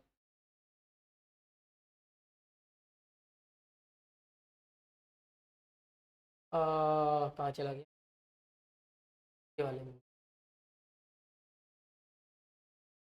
ये तो कल कर ही चुके थे हम। ये लो बेटा क्वेश्चन नंबर 8, इसको बोलते हैं मैथमेटिकल पजल। मैथमेटिकल पजल बोले जाए, बोले तो इसके अंदर पूरा का पूरा आपके पास एक इक्वेशन दे दिया जाएगा, और इसमें कुछ वैल्यू मैथमेटिकल यानी कि थ्योरेटिकल के फॉर्म में और मैथमेटिक्स के फॉर्म में इसमें दे दिया जाता है, और आपसे पूछा जाता है कि अब मुझे इसे हैंडल करके बताओ कि आंसर क्या जाएगा। बना सकते हो इसे, करके देखना जरा। बाकी मैं समझा देता हूँ उसे। ये आपके आईक्यू बेस्ड होता है। आईक्यू बोले तो आप ऑन प्रेजेंट टाइम आप कितना समझ पाते हैं इन चीजों को, उसी को समझाना हमारा ये काम होता है।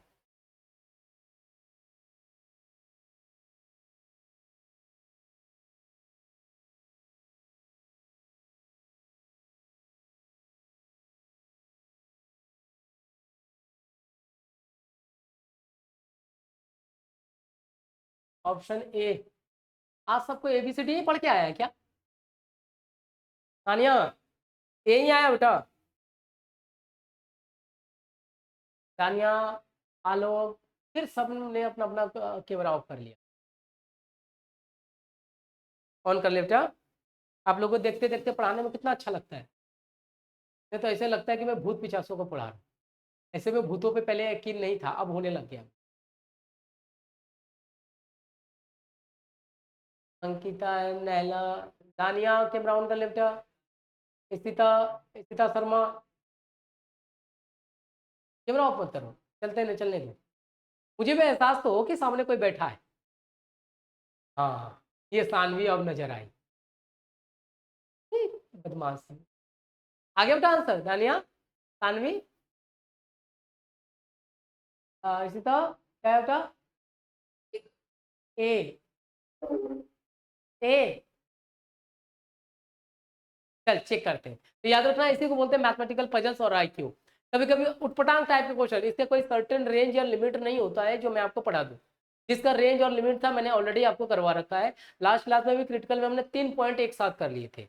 और सुनो, आपको मैंने 3 सेट भेजे हुए हैं, एक रैंकिंग का, एक क्यूब का और एक सेटिंग अरेंजमेंट का। मुझे उसके क्वेश्चंस बना के सेंड कर देना, कल मैम की क्लास के बाद मैं उसे एक बार क्रॉस चेक कर लूंगा आंसर। ठीक है ना? तो उसके साथ चीजें सबकी बन जाएगी, तो प्रैक्टिस करता रहना। और जो आरसी वाली है आपके पास रीडिंग कंप्रिहेंशन वाली, आज मैं एक 3 ऑलरेडी करवा चुका हूँ। आलोक, मुझे आपका आंसर नहीं आया है। दानिया और नैला का आगे मेरे पास आपका आंसर नहीं आया आरसी का मेरे पास। ठीक है, मैंने वापस डाल दिया था उसमें।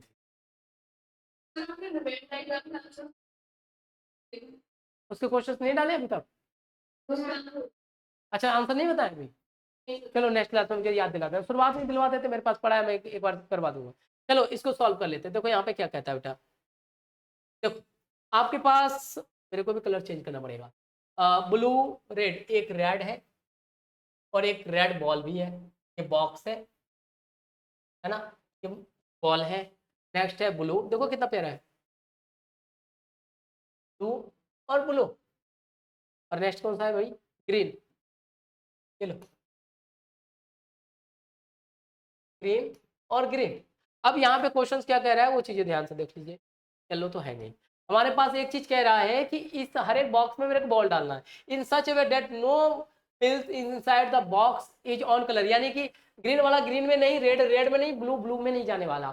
तो अब कह रहा है additionally the blue pills is not in the green box, यानी कि ब्लू जो है आपके पास, ये लो, जो आपके पास ब्लू है ये ग्रीन के अंदर नहीं जाएगा, यानी कि देखिएगा ब्लू जो है इसके अंदर नहीं जा रहा और ना ही खुद में जाएगा, तो ब्लू ब्लू तो यहाँ पे आ जाएगा आपका, चलो ब्लू इसके अंदर आ जाएगा, ये तो कंफर्म हो गया, समझे, एक ही तो चाहिए। अब ये इसके अंदर आ गया, ग्रीन इसके अंदर नहीं जाएगा, तो ऑटोमेटिक है कि ग्रीन जो आपके पास इस वाले के अंदर आ जाएगा और जो रेड है ऑटोमेटिक वो इसके अंदर आ जाएगा, ये कुछ है क्या, सही किया मैंने, सही है ना। अब इससे मैच कर लो।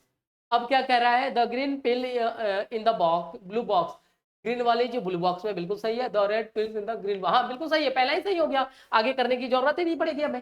फिर भी एक बार आंसर क्वेश्चन को हम कंप्लीट कर लेते हैं। Green pills in the blue box, green जो है ब्लू में है, ये भी सही है। The red pills in the blue box, ना ये गलत हो गया। दूसरे की बात कर लेता तो blue pills in the green box, blue green ये तो पहला ही गलत हो गया। तीसरा कहता red pill in the blue, red in the blue, नहीं ये ग्रीन में होगा, ये भी गलत है। The blue pill in the blue box, ना ये तो ऐसे गलत है, सो हमारा आंसर सीधा ए जाएगा। क्लियर हो गया ये, समझ में आया। तो इसी तरह के क्वेश्चंस को बोला जाता है बेटा, हमारे पास पूरा मैथमेटिकल टाइप्स के क्वेश्चंस होते हैं, इसको इसी को मैथमेटिकल पजल्स कहा जाता है, यानी सीधा ना बोल के इसको किसी ना किसी आईक्यू बेस्ड टाइप के क्वेश्चंस में आपको अरेंज कर देना और आंसर देना। यहाँ पे किसी भी तरह के क्वेश्चन का इस्तेमाल किया जा सकता है, इसलिए मैंने कहा कि इस तरह के क्वेश्चंस को डाटा हैंडलिंग कहते हैं, कि ऑन टाइम में आप इसको कितना समझ पाते हैं, कितना पकड़ पाते हो, उस पर डिपेंड करता है ये। आई थिंक क्लियर हो गया होगा, ये समझ में आया। अब जरा सा डाटा इंटरप्रिटेशन देख लो।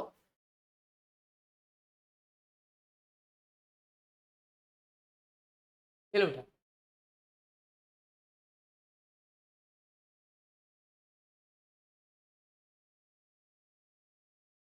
तो देखो बेटा, यहाँ पे दो वर्ड है, डाटा एंड इंटरप्रिटेशन। डाटा मतलब होता है कोई भी रियल नंबर, यानी कि नंबर। एक कहावत है बेटा, मुझे वो जरा समझा देना, ढूंढा किसे जाता है। मैंने आपसे एक सिंपल सी बात बताया कि आप ढूंढते किसे हो, तानिया, ढूंढा किसे जाता है बेटा, हाँ, नहीं जो गुम हो गया हो, यही ना। यानी कि अब हमें ढूंढना किसे, नंबर एक सिंपल से लॉजिक है कि ढूंढा उसे जाता है जो गुम हो जाता है। तो गुम होने की बात करें हो तो इस केस में जरा देखो यहाँ पे बेटा, ये लो, ये एक नंबर है, ये गुम हो जाता है, यानी कि कहीं पे इसे छिपा दिया जाता है। छिपाने का मतलब बोले तो कहाँ छिपाना, किसी ना किसी तरह के ग्राफ्स पे, किसी ना किसी तरह के ग्राफ्स पे। ग्राफ्स कैसा होगा, तो ये ग्राफ्स तीन तरह के होते हैं, आपके सिलेबस में सिर्फ एक का इस्तेमाल, सॉरी चार तरह के होते हैं, ठीक है ना। ग्राफ क्या होता है, या तो ये पहला होता है टेबल के फॉर्मेट में, टेबल बोले तो इस तरह से जिसमें रो और कॉलम होते हैं, ये देखो यहाँ पर, इसको बोलते हैं रो और इसको बोलते हैं कॉलम। जैसे हमारे पास स्टूडेंट्स नाम का एक है, स्टूडेंट्स मार्क A B, और ये मान लो कि ये मैथ है और ये मान लो कि बायो है, ठीक है ना। इसमें मैंने मार्क्स दे दिया 30 40 50 60। तो जब डाटा को इस तरह से एक बॉक्स के अंदर या किसी ग्राफ के अंदर छिपाया जाता है, तब इसी चीज को बोलते हैं बेटा आपके पास टेबल फॉर्म या फिर टेबुलेशन है, यानी ग्राफ, टेबल ग्राफ बोलते हैं। और दूसरा होता है इसी के अंदर होता है जिसको बोलते हैं बार ग्राफ। बार ग्राफ, अब बार ग्राफ क्या होता है, ऐसे ABCD को इस तरह से लाइन में बना दिया जाता है। ये देखो, ये मान लो ए का है, ये हमारा 30 है ए को मैथ में, और बायो जिससे यहाँ पे एग्जांपल दे दिया जाएगा कि ये हमारा मैथ का साइन है और ये खाली वाला बायो का है। देखो ये हो गया 30, ये हो गया 50 ए के मार्क्स। बी के मार्क्स को अगर मैं बात कर लूँ तो ये लो, ये हो गया ऐसे, ये हो गया 50 और ये 60। ये रिप्रेजेंट कर रहा है कि ए को 30 मार्क्स मिल रहे हैं मैथ में और ए को बायो में 40 मार्क्स मिल रहे हैं, बी को मैथ में 50 और बायो में 60 मिल रहा है। तो उसको जब ग्राफ के रूप में यानी बार ग्राफ के रूप में रिप्रेजेंट किया जाता है तो इसको बोलते हैं बार ग्राफ रिप्रेजेंटेशन। लेकिन हमारे सिलेबस में सिर्फ इसका इस्तेमाल किया गया है। तो देख लो इसको कैसे करते हैं आगे, देखो यहाँ पे। तीसरा होता है लाइन ग्राफ, इसी का, ये देखो लाइन ग्राफ, ठीक है। लाइन ग्राफ में ऐसे यूज करते हैं इस तरह के लाइन का, यानी ए का मार्क्स यहाँ रिप्रेजेंट हो जाएगा, बी का मार्क्स इस तरह से रिप्रेजेंट करते हैं, इसको बोलते हैं लाइन ग्राफ। तीसरा होता है हमारे पास पाई चार्ट, यानी इस तरह से अगर मैंने डायग्राम बना दिया ए के लिए और ए को बोला गया ऐसे, चलो कि ए को मैथ का वैल्यू यहाँ पे दिया गया 60%, यहाँ बायो दे दिया गया 20% और यहाँ मान लो केमिस्ट्री डाल दिया गया 20%। तो इस तरह से जब रिप्रेजेंट करते हैं तो ये 3 अलग अलग तरीका होता है हमारे मैथ का इस्तेमाल कर, सॉरी डाटा इंटरप्रिटेशन में। जब यहीं से डाटा को निकालना यानी फेच करने के चीज़ों को, इंटरप्रिटेशन मतलब होता है टू सर्च, डाटा को सर्च करो कहाँ से, इन ग्राफ में से, और उसके बाद आप नॉर्मल मैथमेटिक्स लगा दीजिए, उसी को बोलते हैं डाटा इंटरप्रिटेशन, जो हमारा काम कहता है। क्लियर है? डाटा इंटरप्रिटेशन मतलब समझ में आया?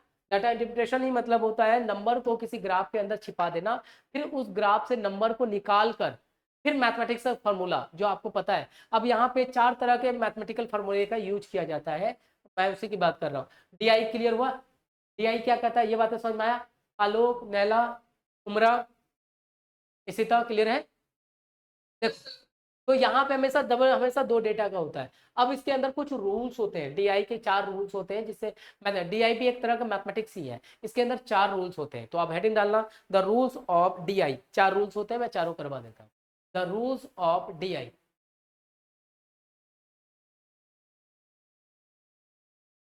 द रूल्स ऑफ DI, ठीक है? देखो यहाँ पे पहला रूल्स होता है, जैसे मैंने कोई भी 2 वैल्यू ढूंढ के निकाल लिया x और y, या कोई भी नंबर हो सकता है आपका मार्क्स मेरा मार्क्स हो जाए, हो सकता है कि आपकी स्पीड मेरी स्पीड हो जाए, कुछ भी हो सकता है। ये कहाँ से ढूंढेंगे? उस ग्राफ से ढूंढेंगे। अभी मैं क्वेश्चन करवा दूंगा आपको। यहाँ पे x और y हमारे पास दे रखा है, तो अब यहाँ पे 4 अलग अलग तरह के क्वेश्चन पूछे जाते हैं। पहला होता है x is how much percent of y, of Y, X Y का कितना परसेंट है, ये आपसे कुछ पूछ लेगा। एक्स वाई कुछ भी हो सकता है, ये क्वेश्चन पे डिपेंड करता है कि एक्स वाई को क्या रिप्रेजेंट किया गया है। तो आपसे पूछा गया X is how much percent of Y, कुछ नहीं करोगे, एक्स अपॉन वाई इंटू 100 कर दो, हमारा आंसर। फॉर एग्जाम्पल अगर मैं मान लूँ कि ये हमारे पास 125 है और इसकी वैल्यू 200 है, मैं बार बार कह रहा हूँ ये वैल्यू कहाँ से लानी है, ये क्वेश्चन में डाटा को इंटरप्रेट करने से है। तो इस तरह के क्वेश्चन का आंसर कैसे निकालेंगे हम, 125 अपॉन 200 इंटू 100, इस तरह से आपका आंसर जो वैल्यू होगा आप निकाल लेना। तो ये पहला रूल कहता है X is how much percent of Y. ये समझ में आया? नैला, दानिया, सानिया, उमरा, क्लियर हो गया? दूसरा देखना, दूसरा होता है इसी का अपोजिट यानी कंजुगेट वैल्यू। अगर मैंने कंपैरिजन x टू y किया है तो दूसरा भी तो होगा कि y is how much percent of x, कि अब y x का कितना परसेंट है, तो इसी का जस्ट रिवर्स कर दो, y अपॉन एक्स इंटू 100, ये हमारा सेकेंड फॉर्मेट। ये नोट डाउन करते चले जाओ। इसके बाद 2 रूल और हैं, तो फिर आज के कुछ क्वेश्चंस करने के बाद हमारा काम खत्म। कर लिया? आलोक समझ में आ रहा है बेटा? इधर नैला क्लियर है बेटा? दानिया, सानिया, गीता, बबीता, रीता, सीता, मीता, गीता, सबका सब क्लियर है ना? कोई ना कोई तो होगा ही, रीता, बीता, रीता, सलोनी, ये है कि नहीं आज? हाँ है गीता, तू बबीता कहाँ गई? आई नहीं तू क्लास है? सही है बेटा। हाँ तुम बता अभी ऑफ कर लेते तो। चलो बेटा, नेक्स्ट क्या होता है, नेक्स्ट होता है कंपैरिजन फॉर्म। कंपैरिजन कहने का मतलब एक्स वाई का कितना परसेंट है ये हमने निकाल लिया। अब होता है कंपैरिजन फॉर्म। कंपैरिजन क्योंकि पूरा DI में ये 4 रूल ही काम है। कंपैरिजन कहता है, जरा ध्यान से समझो बेटा, क्वेश्चन में अगर मैंने डेटा निकाल लिया, ये देखो यहाँ पे डेटा क्या निकाला है कि एक्स की वैल्यू 125 है, वाई आपके पास 200 है। तो अगर आप एक्स छोटा है तो यहाँ से आपको क्या लिखा जाता है कि अगर ये वैल्यू पर डिपेंड करना है कि हमें क्या लिखना है। अगर कहता है कि X is how much percent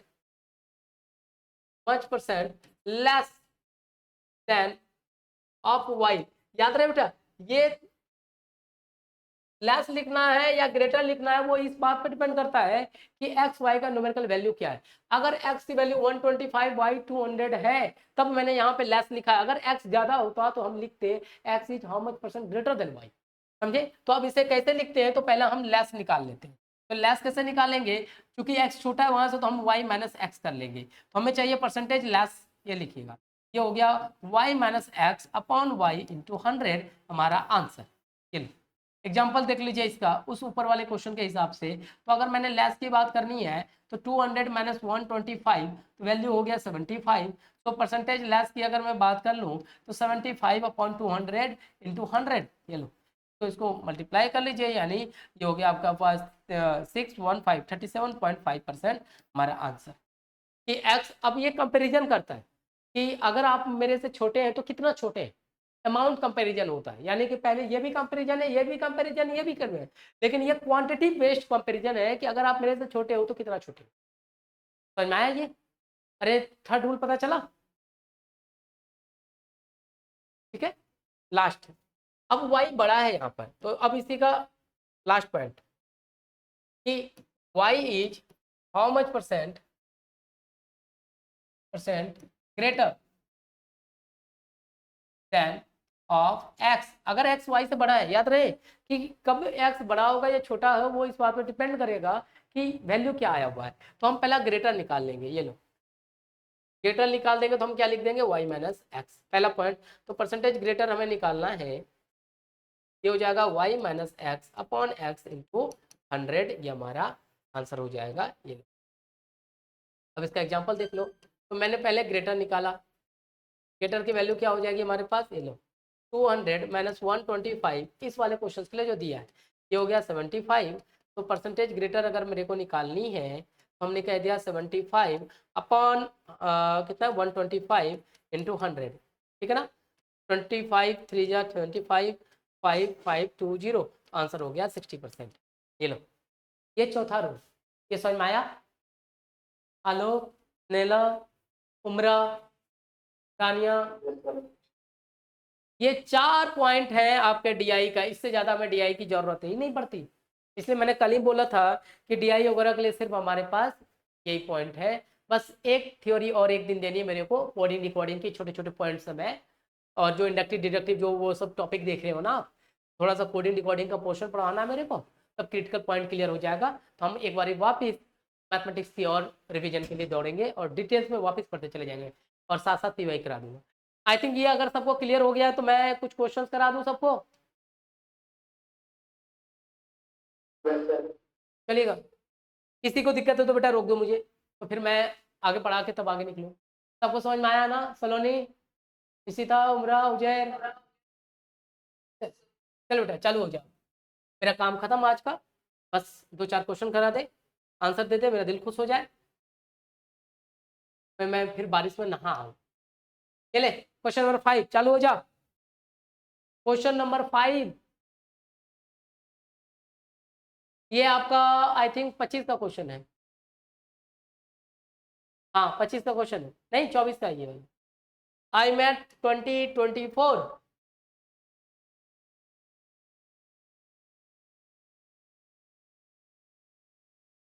आपके पास देखो टेबल ग्राफ दे रखा है 25%। चलो और कोई, और कोई बता दे बेटा। नैला आया बेटा? सानिया,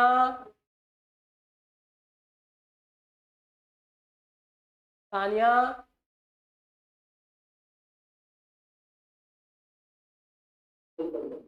सानवी, सीता, ए। चलो चेक करते हैं। बोला गया है कि the following table show the result of test, ठीक है। मार्क्स इतने हैं और इतने, फ्रीक्वेंसी कहने का मतलब 6 स्टूडेंट ने 3 मार्क्स लाए, 2 स्टूडेंट ने 4 मार्क्स। तो the pass test of the mark higher than 5 से ज्यादा लाने वाले के कितने मार्क्स, कितना 5 से ज्यादा। तो 1 2 इससे ये वाले हमें चाहिए। इसमें टोटल स्टूडेंट कितने हैं, एक यहाँ पे 2 3 2 5 6, टोटल 6 है। टोटल स्टूडेंट्स है कितने, ये देख लो बेटा 10 15 24। देखो टोटल स्टूडेंट्स है 24 और 5 से ज्यादा मार्क्स लाने वाले लोग 6 हैं। तो ये देखना, ये एक्स है और ये वाई है। तो अब बोला गया है what is the percent of candidate pass the test. अभी जस्ट एक फॉर्मूला मैंने कहा था, X is how much percent of Y, X by Y. Answer यही था ना, एक्स बाय वाई इंटू 100। ये देखो बेटा, इसमें कितना है 6/24 इंटू 100। ये लो, अभी यही तो फॉर्मूला दिया था, ये इससे काट दो, इससे काट दो, आंसर गोज टू 25%। क्लियर बेटा, ये समझ में आया? चलो नेक्स्ट क्वेश्चन ये भी बना दो, 6 नंबर आई थिंक बन जाएगा आपसे। कितना बेटा? दानिया, चलो सही बेटा, बना दो सबको। ये लो सेकंड क्वेश्चन, ये है आपका मैथमेटिकल पजल्स।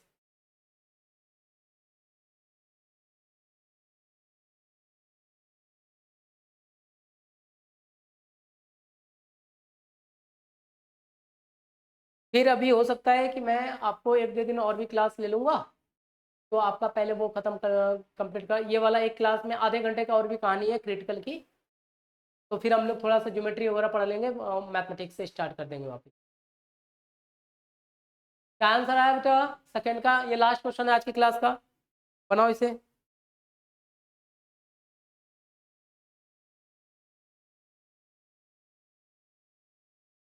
आ गया?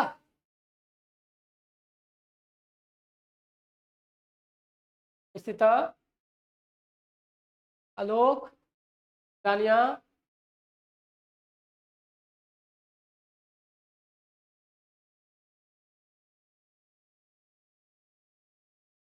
कोई तो बोलो। सानिया, ए सानिया, बोल दे बेटा। हाँ हाँ पता है, सानिया को पूछ रहा हूँ। दानिया आपका तो बन गया बेटा। नैला,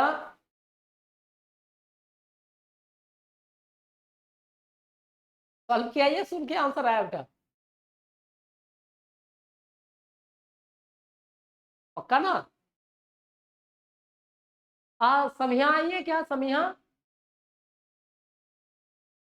समिया नहीं आई है आज। रुद्र, तो बदमाश क्लास में आई हो आप? तो तब से तो इतने छिपी हुई गई थे बेटा। मेरे कुछ बच्चे पूरे कृमि हैं, मुझे पता है मेरे बच्चे का इस बार काफी अच्छा परफॉर्मेंस दिखाएंगे। आप लोग बस गुम मत हुआ करो। चलो कितना आया समय यहाँ? ए, चलो, मुझे भी नहीं पता है आंसर क्या होगा, मुझे आता भी नहीं है इसे बनाने के लिए। कोशिश कर दूं कि बन जाने चाहिए। बोला गया है, कितना आया आलोक को? चलो देखते हैं, मेरे को नहीं पता है। चलो टोटल 1500 participants है, 12% participant will receive the prize इधर सिल्वर एंड गोल्ड। तो यानी कि मुझे 1500 का 12% करना पड़ेगा। ये आ गए हमारे पास 180, ठीक है ना? तो सिल्वर और गोल्ड प्लेट इधर नंबर्स ऑफ सिल्वर, यानी कि 2 लोग हैं, एक सिल्वर रिसीव करने वाले, एक गोल्ड रिसीव करने वाले। तो कह रहे हैं आपके पास silver what silver plated pen is twice the number of gold plate, यानी ट्वाइस है, तो ये 120 होगा और ये 60 होगा। ये हमारा गोल्ड है और ये सिल्वर है। क्या सही किया हमने? देखो बेटा, सीधा सिंपल सा थ्योरी दे दिया है। What is the probability that the Sally will receive a gold plated one. अब देखो बेटा, गोल्ड का प्लेटेड करना याद करो, मैंने एक चीज पढ़ाया था आपका, प्रोबेबिलिटी इक्वल टू, जिन बच्चों ने नहीं पढ़ा है नो इशू, NE/NS होता है। इसमें से कौन से पुराने बच्चे से, हाँ समिया याद है बेटा आपको? समिया और इसे सलोचनी, इसी तरह आप लोग शुरुआत से थे बेटा। आपको याद है मैंने NE/NS पढ़ाया था? है NE की वैल्यू क्या है हमारे पास 60, हमें गोल्ड का देना, और NS टोटल कितना है 1500। ये लो 60/1500, अब इसको डिवाइड कर लो, क्या आ रहा है?